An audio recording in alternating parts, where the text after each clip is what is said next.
Eu quero chamar um breve intervalo comercial para todos que nos acompanham aqui pelos canais da LG Channels. Rapidinho, a gente já volta. E continuamos com a nossa programação normal para quem nos acompanha aqui pelo YouTube.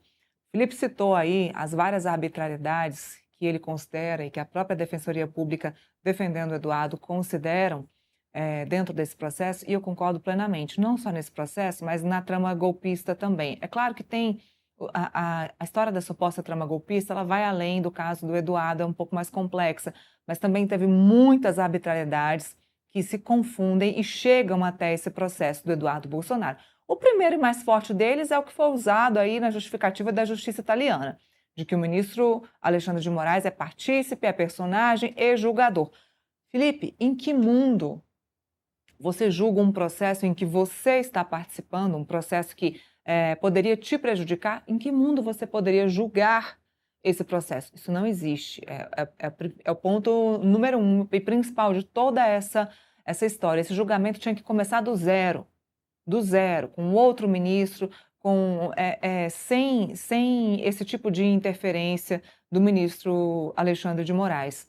E aí a Defensoria Pública da União também fala sobre liberdade de expressão, que você falou, e também sobre a legitimidade de ele se expressar por ser um parlamentar. À época ele ainda era um parlamentar e tem essa prerrogativa, né, de falar o que ele entende que é importante para a nação, para ele enquanto político.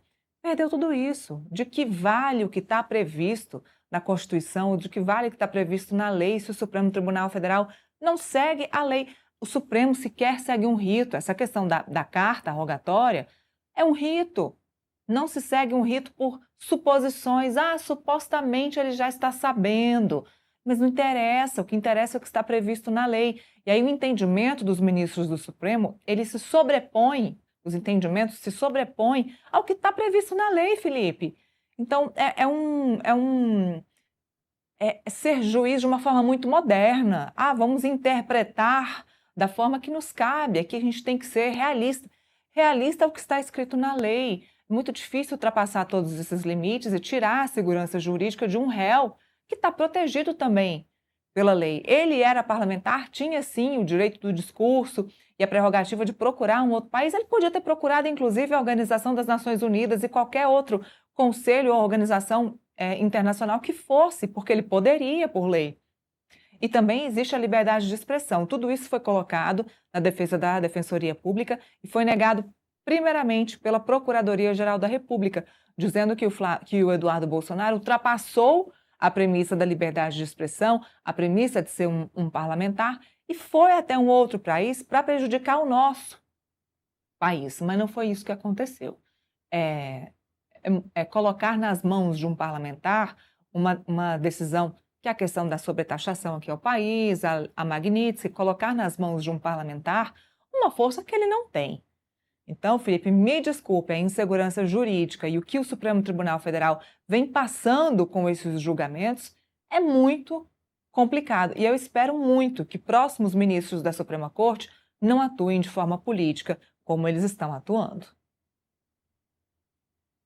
Exatamente, Lira, exatamente. Você vê, por exemplo, que é muito ruim, né, para o Brasil, né, sem entrar no mérito se está certo ou não a decisão de outro país, né, um pedido de extradição de uma pessoa condenada em processo no Brasil, chegar lá na Corte de Recursos da Espanha, da Itália, né, no caso da Zambelli, e falaram que não vão extraditar a Zambelli porque o processo do Brasil não seguiu os trâmites legais, né, os tratados internacionais sobre direito de defesa e contraditório. É, né? Muito ruim, né, para o país, né, várias pessoas fugirem do país, né, para não responder o processo no Brasil, irem para os Estados Unidos, né, e o governo dos Estados Unidos não aceitarem, né, extraditar as pessoas que lá estão. Né? Então, acaba colocando em xeque a própria justiça no Brasil. Né? E muito disso vem por conta de vários abusos, né, que foram cometidos pelo Supremo Tribunal Federal nos últimos processos. Eu até acho, Neira, dando minha opinião aqui, que o caso da Zambelli, em relação ao processo, o primeiro processo dela, né, que foi julgado no STF, e o STF pediu extradição, eu achei que a justiça italiana acabou pegando, né, o argumento, na minha opinião, que não faz tanto sentido assim, né, até porque, nesse caso específico, o Alexandre de Moraes não era vítima do processo, diferente do caso da trama golpista, que o Alexandre de Moraes, por exemplo, é bom lembrar, estava tendo uma suspeita de que tinha um grupo de militares que queriam matar ele, o Lula e o Alckmin, ou seja, ele era vítima do caso e foi relator do caso. O caso da Zambelli, não vejo isso com tanta força como a justiça italiana apontou, né, pegando com certeza o argumento do advogado da Zambelli. Mas você vê, tirando essas questões todas, esses pormenores todos, né, você vê que a justiça brasileira está sendo colocada em xeque no mundo todo, né? Isso é muito ruim. E é muito ruim também você ver que o próprio Brasil também coloca sob suspeita a atuação do Supremo Tribunal Federal, a atuação dos ministros da Suprema Corte.